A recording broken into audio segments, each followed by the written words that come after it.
warahmatullahi wabarakatuh. Ketemu lagi dengan saya Pak Sugiman dalam pembelajaran Sejarah Indonesia kelas 10. Kali ini Pak Guru akan menjelaskan tentang materi bab kedua, yaitu tentang kehidupan awal masyarakat di Indonesia dan pulau-pulau lainnya. Nah, kita akan membahas tentang pertama adalah proses terbentuknya pulau berdasarkan ilmu geologi. Nah, kita akan belajar tentang pembagian zaman berdasarkan geologisnya. Nah, tentu kita tahu bahwa bumi ini ketika terbentuk tidak terbentuk begitu saja. Ada teori tertentu yang selama ini kita pelajari, yaitu tentang teori Big Bang, di mana teori Big Bang ini menjelaskan tentang proses terbentuknya alam semesta, bumi dan sebagainya, bahkan sampai ke wilayah-wilayah yang ada di bumi atau di permukaan bumi ini. Nah, dalam pembagian zaman berdasarkan geologisnya itu terbagi menjadi 4 pembagian. Yang pertama adalah zaman Asozoikum, Paleozoikum, Mesozoikum, Neozoikum. Ada 4. Ingat-ingat ya, ada 4. Nah, kita jelaskan satu persatu. Yang pertama yaitu zaman Asozoikum. Nah, zaman Asozoikum ini ternyata terbagi menjadi 2, yaitu zaman Arkaikum dan zaman Prakambrium. Nah, zaman ini berlangsung selama sekitar 2.500 juta tahun. Nah, pada masa Asozoikum di sini ternyata keadaan bumi itu masih sangat panas sekali. Jadi masih tahap proses pembentukan, permukaannya masih sangat panas, belum ada kehidupan. Nah, karena masih sangat panas di sini, otomatis di sini bumi itu belum ada namanya kehidupan yang tidak seperti sekarang ini, ya, belum ada. Bahkan permukaannya masih berbentuk seperti lava, magma dan sebagainya. Itu pada zaman Asozoikum, belum ada kehidupan sama sekali. Nah, kemudian yang kedua yaitu zaman Paleozoikum, atau disebut dengan namanya zaman primer atau zaman pertama. Nah, ini berlangsung sekitar 340 juta tahun. Nah, zaman ini ternyata termasuk zaman yang paling penting. Kenapa? Karena zaman Paleozoikum sudah mulai muncul adanya kehidupan di permukaan bumi ini. Walaupun kehidupannya masih sangat sederhana, yaitu berupa makhluk bersel satu. Nah, pada masa Paleozoikum ini terbagi menjadi 5 tahapan kehidupan, yaitu pertama yaitu Kambrium, kemudian Ordovisium, Silur, Devon, Karbonifera, dan Perm. Kita bahas satu persatu. Yang pertama adalah masa karbon. Nah, masa karbon di sini adalah masa di mana awalnya di permukaan bumi sudah mulai adanya kehidupan makhluk bersel satu dan makhluk-makhluk lain yang tidak bertulang belakang seperti trilobita. Nah, di sini berarti kehidupan awal di masa Kambrium ini.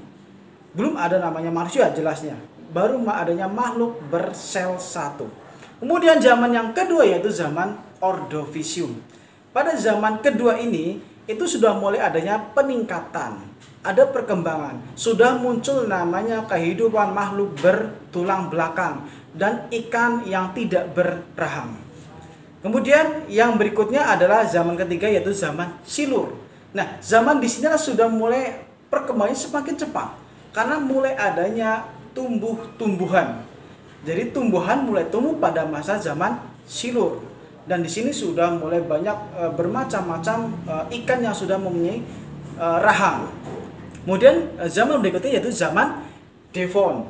Nah, zaman Devon di sini yaitu zaman di mana sudah muncul namanya istilahnya amfibi. Kalau tadi itu zaman Silur itu ada tumbuhan, ada namanya ikan berrahang. Kemudian di zaman Devon di sini adalah munculnya amfibi atau makhluk yang dapat hidup di 2 alam.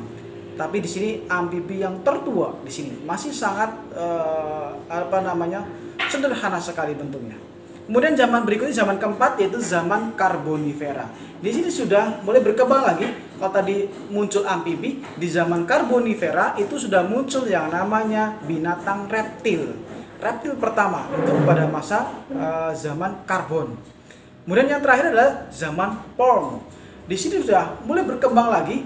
Di sini mulai reptil-reptil tadi itu pada zaman Karbonifera sudah berkembang pesat. Amfibi sudah mulai berkurang dan reptil sudah mulai mendominasi pada zaman ini. Nah, di sini mungkin zaman sebagai awal zaman, nanti masuknya ke zaman berikutnya yang terdapat namanya reptil-reptil raksasa seperti dinosaurus. Pada zaman Perm ini juga di mana benua sudah terbentuk. Di permukaan bumi sudah mulai terbentuk namanya benua Pangea, di mana hanya ada satu benua saja namanya benua Pangea. Belum terbentuk benua-benua lainnya. Itu dalam permukaan bumi. Nah, itu pada masa Paleozoikum. Yang berikut yang ketiga yaitu zaman Mesozoikum atau disebut namanya zaman sekunder. Ini berlangsung sekitar 100 juta tahun. Nah, pada masa inilah yang sering kita mendapatkan di film-film seperti Jurassic Park, tentang Tyrannosaurus, dinosaurus. Ini di zaman inilah. Diperkirakan pada zaman ini hiduplah reptil-reptil raksasa. Nah, terbagi menjadi 3 zaman, yaitu zaman Trias, zaman Jura, dan zaman Kapur atau Kalsium. Nah, dalam zaman Trias dan Juras ini memang banyak sekali muncul reptil-reptil raksasa seperti dinosaurus kayak Tyrannosaurus, Brontosaurus, dan teman-temannya. Itu hidup pada zaman ini. Kemudian yang ketiga yaitu zaman Kapur. Di sini itu adalah zaman di mana kehidupan reptil sudah mulai menghilang. Karena diperkirakan zaman Kapur di sini yaitu hilangnya kehidupan reptil raksasa yaitu dinosaurus diakibatkan oleh jatuhnya meteor ataupun asteroid dari luar angkasa yang menyebabkan populasi dinosaurus di permukaan bumi ini lenyap. Sehingga hanya tersisa fosil-fosil saja yang katanya sampai sekarang masih ditemukan fosil tersebut. Kemudian zaman yang keempat, ini ya zaman yang terakhir, itu zaman Neozoikum yang berlangsung sekitar 65 sampai 55 juta tahun. Nah, zaman ini adalah zaman yang paling penting dalam kehidupan. Karena zaman di sini sudah mulai muncul namanya kehidupan makhluk yang dikatakan mirip dengan manusia. Nah, zaman Neozoikum terbagi menjadi dua zaman, yaitu zaman Tersier dan zaman Kuarter. Zaman Tersier di sini sudah mulai muncul kehidupan makhluk-makhluk sejenis primata atau sering kita sebut kera, ya, sejenis kera antropoid, yaitu kera besar yang berjalan dengan kaki dan tangannya. Itu arti dari antropoid itu adalah berjalan dengan kaki dan tangannya. Nah, itu namanya antropoid. Itu binatang-binatang primata pada masa zaman Tersier. Kemudian yang kedua adalah zaman Kuarter. Pada zaman Kuarter di sinilah yang paling penting lagi karena zaman di sini mulai muncul namanya kehidupan yang dikatakan sebagai manusia. Nah, zaman Kuarter di sini terbagi menjadi dua zaman, yaitu zaman Pleistocene dan zaman Holocene. Zaman Pleistocene yang terjadi sekitar 3 juta sampai 10.000 tahun yang lalu, ini berlangsung, itu zaman Pleistocene, atau sering kita kenal nama istilahnya Ice Age, ya. Kalian pasti tahu Ice Age kan, ada filmnya, atau zaman es, atau dalam sejarah dikatakan sebagai zaman glasial atau zaman es. Kenapa disebut sebagai zaman glasial? Karena zaman glasial di sini di mana seluruh permukaan bumi hampir tertutup oleh es, maka disebut namanya glasial atau es. Nah, karena permukaan bumi tertutup, wilayah-wilayah di permukaan bumi seperti di daerah peta Nusantara ini, pulau-pulau di Nusantara atau di Indonesia itu karena permukaan lautnya itu menurun karena berubah menjadi es, maka daratan-daratan di kepulauan Indonesia itu seakan-akan menyatu, yaitu antara Malaysia, kemudian Sumatera, Jawa, Kalimantan, sampai ke Filipina itu menjadi satu. Nah, ini disebut dengan istilahnya namanya dangkalan Dangkalan Sunda, betul. Dangkalan Sunda. Jadi di sini ada daerah yang dangkal, tapi ternyata sebenarnya itu ada cekungan di sana. Nah, selain dangkal Sunda juga ada dangkalan Sahul. Yang kedua, dangkalan Sahul yaitu di mana wilayah Australia itu menyatu dengan wilayah Papua. Nah, di sini menyatu.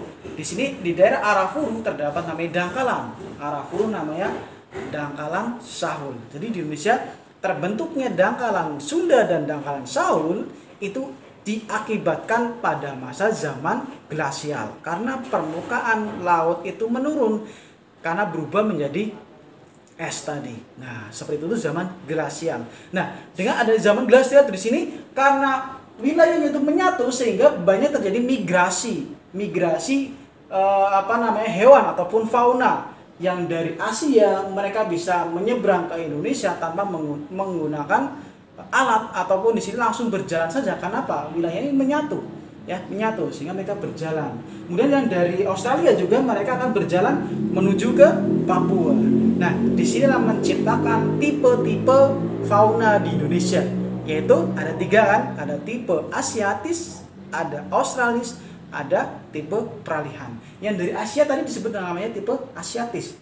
Yang dari Australia namanya disebut tipe Australis. Nah, yang tengah-tengah adalah tipe peralihan tadi. Nah, ini ternyata ada sejarahnya mengapa fauna di Indonesia itu berbeda-beda. Ya, dari ujung barat sampai ujung timur ternyata berbeda. Karena ternyata penyebabnya adalah pada zaman glasial ini. Paham ya? Oke, yang kedua yaitu zaman interglasial. Yaitu di mana kebalikan tadi itu ya. Kalau glasial itu permukaan bumi itu membeku, zaman glasial itu kebalikannya yaitu mencair. Permukaan lautnya naik kembali karena es di kutub utara dan sekitarnya itu mulai mencair. Sehingga dangkalan-dangkalan tadi itu yang tadinya berupa daratan terisi kembali oleh air yang naik tadi. Permukaan lautnya naik sehingga mengisi daerah-daerah dangkalan yang antara tadi itu, antara Sumatera, Kalimantan dan Jawa. Itu terisi oleh air kembali. Kemudian di daerah sini Arafuru juga sama. Itu diisi oleh air. Nah, sehingga akhirnya terbentuklah sebuah dangkalan tadi, laut dangkal, yaitu di laut Jawa, laut Arafuru, laut Cina Selatan. Nah, di situ termasuk dangkalan. Nah, itu akibat adanya glasial dan interglasial. Yang terakhir yaitu zaman Holosen. Tadi ada zaman Pleistosen, yang berikutnya adalah zaman Holosen. Zaman Holosen di sini berlangsung sekitar 10.000 tahun. 10.000 juta tahun maksudnya. Nah, di sini berlangsung sangat lama. Nah, disinilah zaman yang paling penting, zaman Holosen, di mana mulai munculnya kehidupan manusia modern yang disebut dengan namanya istilahnya adalah Homo atau manusia cerdas. Nah, itulah tadi penjelasan tentang pembagian zaman berdasarkan geologisnya. Nah, ada berapa tadi ya? Kita ingat lagi. Kita yang pertama adalah Asozoikum, Paleozoikum, Mesozoikum, Neozoikum. Ada 4. Nah, ingat-ingat ya, mudah sekali. Terima kasih. Itu saja yang bisa saya sampaikan. Kita terus belajar untuk mengetahui apapun yang ada di dunia ini dengan sejarah semuanya menjadi cerah. Terima kasih. Assalamualaikum warahmatullahi wabarakatuh. Salam Historia.